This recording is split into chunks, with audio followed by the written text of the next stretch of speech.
Hello students, welcome back. Welcome to the math lecture.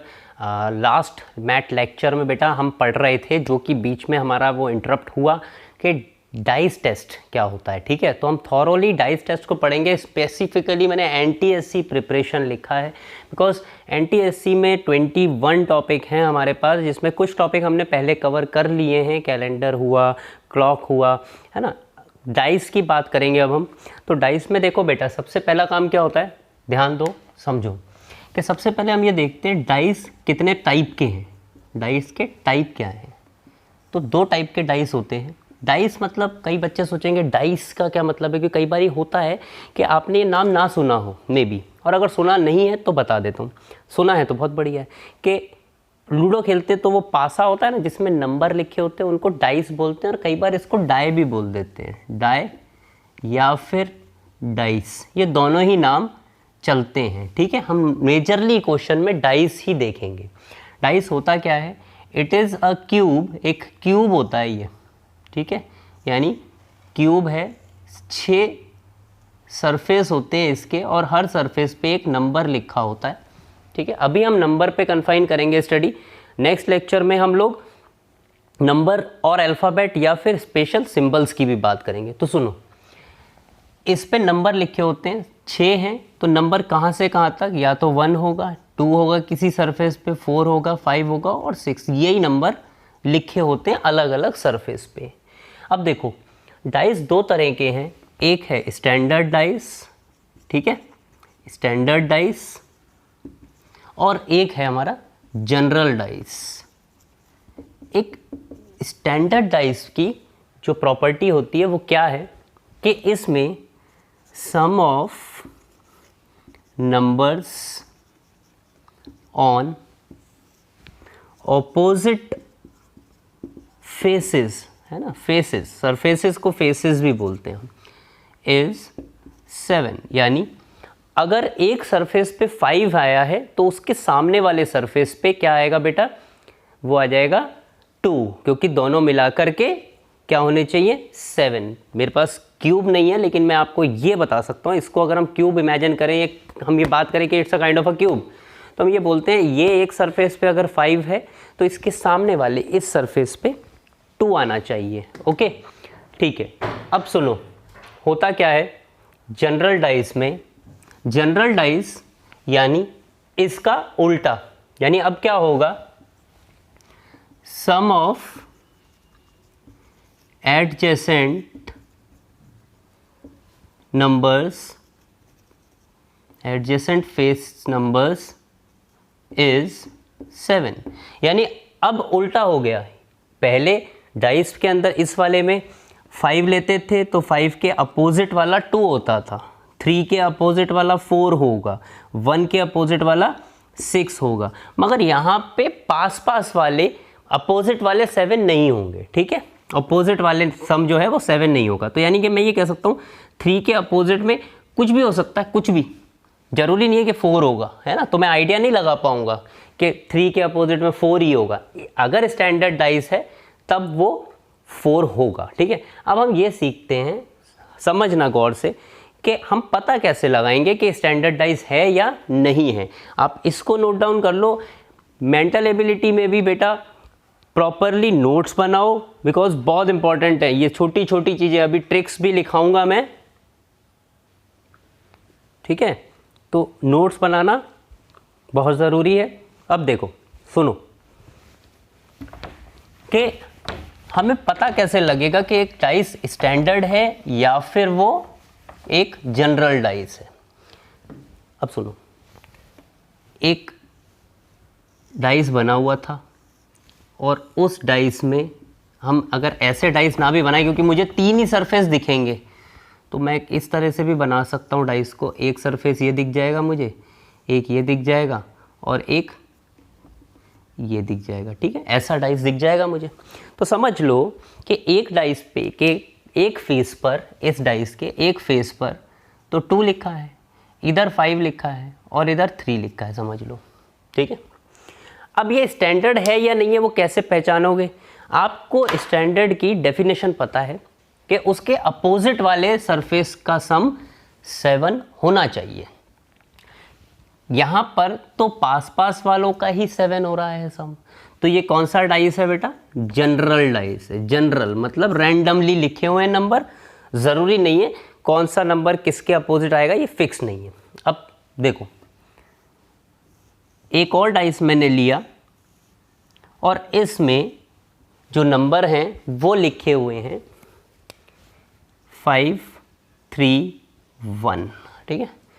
So I can say कि हाँ ये एक standard dice हो सकता है, हो भी सकता है, नहीं भी हो सकता।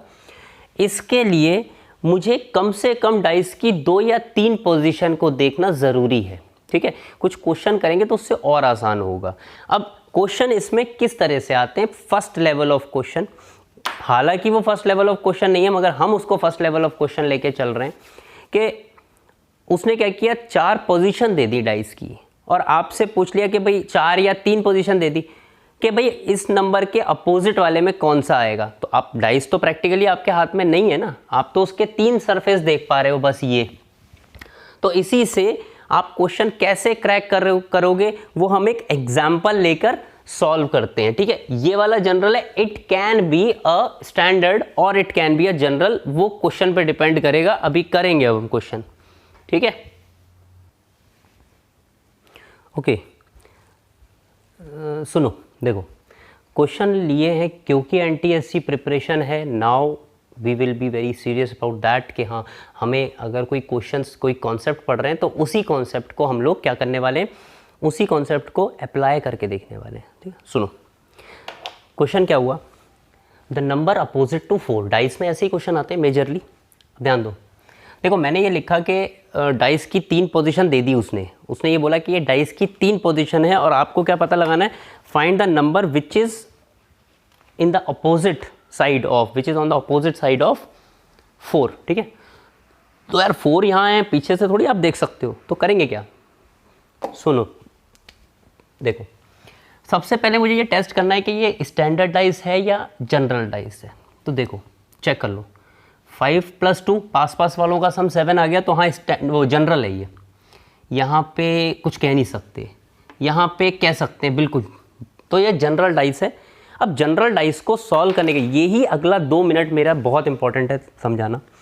किसी जनरल डाइस में ये स्थिति सॉल्व करने की ट्रिक क्या होती है, ध्यान दो, सुनो ध्यान से। आप कोई भी 2 पोजीशन उठाओ जिसमें कोई एक नंबर कॉमन हो, ठीक है। अब यहाँ आपने ये देखा, इसमें 5 कॉमन है, ठीक है साहब, 5 कॉमन नंबर है इसमें, और दूसरे कोई और कॉमन नहीं है ना, एक ही कॉमन है। तो आपने क्या किया, लिखना शुरू किया। इस वाले डाइस से पहले 5 लिखा, ध्यान दो, फिर 1 लिखा, क्लॉकवाइज डायरेक्शन में लिखना है नंबर, 1 लिखा और 2 लिख दिया। अब ये वाला उठाओ, 5 लिखा इस वाले का, 5 के नीचे 5, फिर 6 और फिर 4, ठीक है। एक बार फिर समझाऊंगा कि आपने किया क्या, कि आपने क्या किया, सबसे पहले 2 ऐसे डाइस देख लो जिसमें एक ही नंबर कॉमन हो, है ना। अगर मैं ये और ये ले लेता तो इसमें 2 और 6 कॉमन आ रहा था, 2 और 5 सॉरी, ये ले लेता तो इसमें 5 और 6 कॉमन आ रहा था। अच्छा, ये तो और आसान क्वेश्चन है, इनफैक्ट और आसान क्वेश्चन है, लेकिन मैं और टफ लेवल के भी क्वेश्चन इसी से सॉल्व करता हूँ, इसलिए ये ट्रिक बता दी है।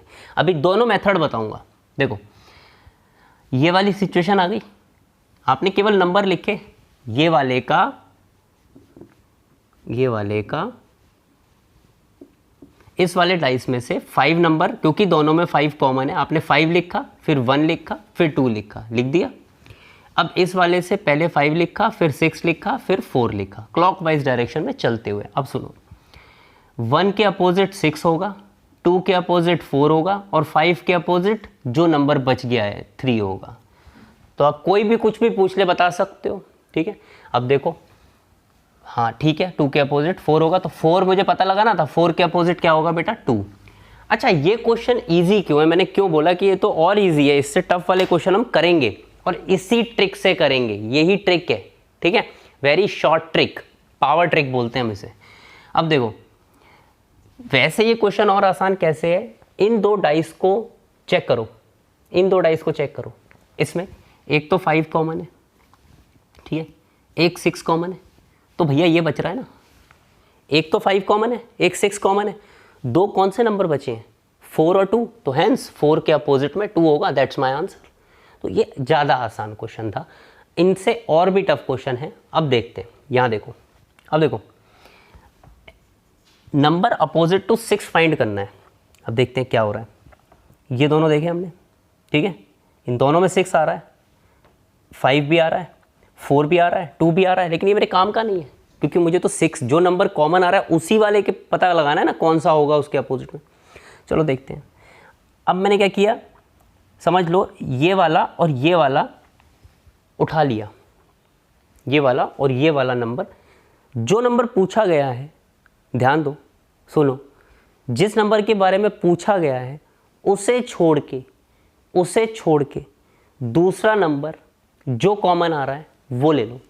समझ रहे हो बात? इन दोनों में कॉमन क्या आ रहा है, 5 ही आ रहा है, तो मैंने 5 लिखना शुरू किया, 5, 6 और 4, ठीक है, 5, 1 और 2। तो मेरा आंसर क्या है, आंसर क्या होगा, क्या है अपोजिट, 6 के अपोजिट इज 1, ठीक है। अगर समझ नहीं आया हो तो धीरे धीरे शब्दों को सुने। क्वेश्चन में ये पोजीशंस हैं डाइस की, आपको क्या करना है, जो नंबर पूछा है उसको कॉमन नहीं लेना है, उसके अलावा अगर कोई और कॉमन आ रहा है तो देखो, इन दोनों में कॉमन आ रहा था, क्या आ रहा था, 1, ये 5 कॉमन आ रहा था, ठीक है। तो हमने इस डाइस को ध्यान ही नहीं दिया, हमने इन दोनों पे वर्क कर लिया, ठीक है। किया क्या, पहले जो कॉमन वर्ड नंबर है वो ले लिया, फिर क्लॉकवाइज डायरेक्शन में चलते हुए 6 लिखा, 4 लिखा, ये लिख दिया आपके सामने। अब चेक करो, 5 के बाद 1 लिखा, 2 लिखा, ऐसे लिख दिया, और जो जिसके नीचे आ रहा है नंबर वो उसके अपोजिट में होगा, ठीक है। तीसरे क्वेश्चन पे आते हैं, अच्छा क्वेश्चन है, ध्यान दो। देखो दूसरा कलर लेता हूँ, थोड़ा सा अच्छा लगता है, रेड कलर अच्छा लगता है ना। Find the number opposite to 1। ये आया है बेटा NTSC 2008 में, ये वाला आया है NTSC 2007 में।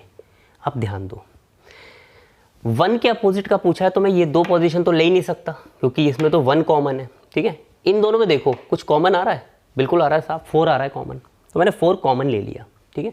तो 4 मैंने इस वाले डाइस से 4 लिखा, 1 लिखा एंड 5 लिखा, ठीक है। अब चेक करो, इस वाले में 4 लिखूंगा, 6 लिखूंगा और क्या लिखूंगा, 2। 1 के अपोजिट क्या आ रहा है, 6 आएगा, ठीक है। Answer is 6, okay. तो ये मेथड होता है जनरल डाइस में, किसी भी जनरल डाइस में पोजीशन दी हुई है और आपको फाइंड क्या करना है, अपोजिट वाला नंबर, ठीक है। यही ट्रिक है, दिस इज पावर ट्रिक, है ना, पावर ट्रिक। 2 सेकंड में, मतलब हम तो कहते हैं चलो 3 सेकंड भी ले लिया आपने, इन 3 seconds solve the question, in 3 seconds में हो रहा है। वो तो आपको समझाने के लिए मुझे थोड़ा सा ज़्यादा बोलना पड़ रहा है चीज़ें। अगर आप फ्लो में आ जाओगे, 4-5 क्वेश्चन कर लिया आपने, तो आप 3 सेकंड में क्वेश्चन कर पा रहे हो, 1 2 3। चलो आपने, चलो 3 नहीं, मैं थोड़ा सा और इसको बढ़ा लेता हूँ टाइम को, 5 सेकंड्स में तो कर लोगे सीधे सीधे देख के, और ये लिखा, ये आंसर आ गया। बेसिकली बेटा कॉम्पिटिटिव एग्जाम में होता भी यही है कि आप जितना जल्दी कर पाते हो वो आपके लिए एडवांटेज है। क्वेश्चन तो कर लोगे, 100 क्वेश्चन 1 घंटे में करोगे, तो जितना जल्दी आप कर पाओगे वो एडवांटेज बात है। अब सुनो, अब एक चीज़ और मैं लिख रहा हूँ, उस पर कुछ क्वेश्चन करेंगे हम। आपने नेट का नाम सुना होगा, नेट, नेट इंटरनेट नहीं, नेट वो जाली वाला भी नहीं, नेट मतलब जब हम किसी क्यूब को खोलते हैं तो वो जब उसको 2 डायमेंशन वर्जन बना देते हैं, पेपर पे, पेपर का बना हुआ है क्यूब मान लो, उसको जब मैंने खोला तो वो 2 डायमेंशन वर्जन बन गया। अब जब वो 2 डायमेंशन वर्जन बन गया तो कुछ ना कुछ किसी तरीके से दिखेगा, ठीक है। तो अब देखो कई तरह के होते हैं। अगर मान लो किसी क्यूब को आप ओपन कर रहे हो तो वो ऐसा भी दिख सकता है, ठीक है, ऐसा भी दिख सकता है कि इस तरीके का। अभी मैं नेक्स्ट स्लाइड में यही लेने वाला हूँ, इसको इरेज करके। अब देखो यहाँ जो नंबर लिखा है इसके अपोजिट में होगा ये नंबर, यहाँ जो लिखा है इसके अपोजिट होगा ये, और यहाँ जो लिखा है उसके अपोजिट होगा ये। ऑल्टरनेट चलेगा, ऑल्टरनेट, एक छोड़ के अगला, क्योंकि जब आप 3 की बात करते हो तो फोल्ड करते हो तो ऑल्टरनेट वाले स्क्वायर्स जो हैं वो अपोजिट साइड ऑफ क्यूब्स बना देते हैं। इसका पूरा सेशन लेने वाला हूँ मैं अभी, ठीक है। इसको आप नोट डाउन कर सकते हो, क्वेश्चंस को स्क्रीनशॉट ले सकते हो। बहुत इंपॉर्टेंट क्वेश्चंस हैं, बहुत ट्रिकी क्वेश्चंस हैं जी। अब देखो क्या हो रहा है कि हमने ये बोला अभी बोला था कि ये जो बात है ये नेट है, या फिर इसको जब हमने अनफोल्ड किया, किसी डाइस को खोल लिया, तो खोलने के बाद में वो इस तरीके का दिखेगा या इस तरीके का दिखेगा या इस तरीके का दिखेगा। Point to be noted is that कि इसमें अपोजिट नंबर ही पता करने होते हैं, या कोई ऐसे क्वेश्चन जो उस पर बेस्ड है। तो ऑल्टरनेट चलता है 1 के अपोजिट 5, 1 के अपोजिट 5, 2 के अपोजिट 4 सॉरी 2 के अपोजिट 4 एंड 3 के अपोजिट 6, ठीक है। इसमें तो हो गया काम। अब ये वाले पे आते हैं, 2 के अपोजिट 4 ये वाला, 2 के अपोजिट 4, 3 के अपोजिट 5, है ना। बहुत छोटी छोटी बात है, चेक कर लो, जो वर्ड मैंने बोले वो चेक कर लो। क्या बच गया 1 और 6, तो 1 के अपोजिट 6। इसे चेक करो, अपोजिट लेने मुझे, ऑल्टरनेट लेने हैं, तो 1 के अपोजिट 3,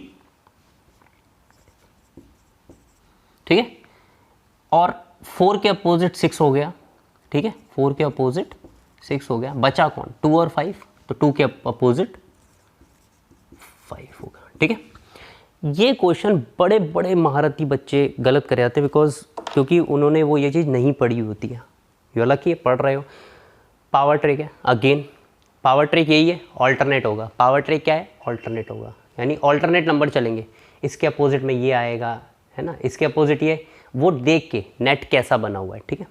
अब देखो क्वेश्चन आया, ये नेट है, नेट मतलब ये फिगर है, इसको जब फोल्ड करेंगे, या यूँ बोले कि इनमें से कौन से डाइस ऐसे हैं जिनको अनफोल्ड करने पर ये मिल जाता है। ध्यान दो, हम पहले अपना कॉन्सेप्ट पे वर्क करेंगे।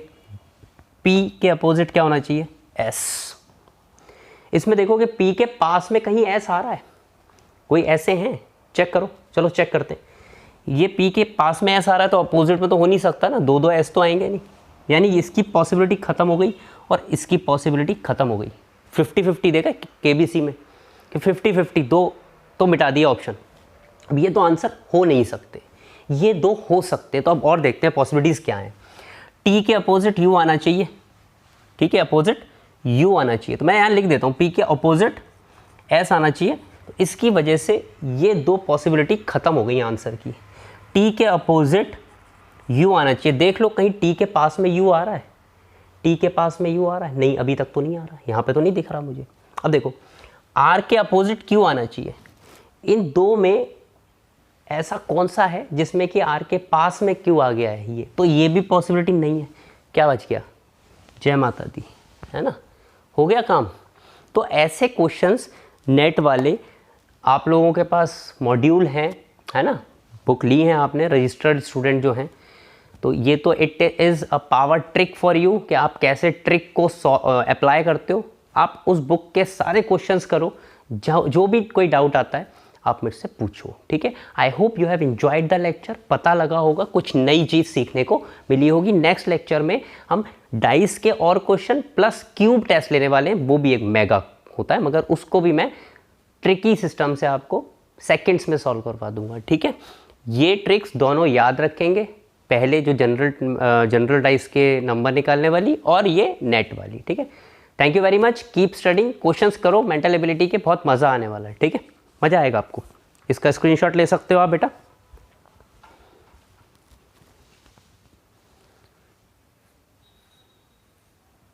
ओके, वेट कुछ मेरे दिमाग में आया एकदम बात कि ऐसा करता हूँ कि कुछ DPP टाइप में मैं आपको कुछ क्वेश्चन डाइस के वो भेजता हूँ, वो आप सॉल्व करके भेजो, मुझे पता लगे कि हाँ आप समझ पा रहे हो, क्या टेक्निक लगाई है, कैसे आंसर आया, right. Thank you very much, है ना, एकदम याद आ गया था इसलिए बोल दिया आपको मेरे प्यारे बच्चों।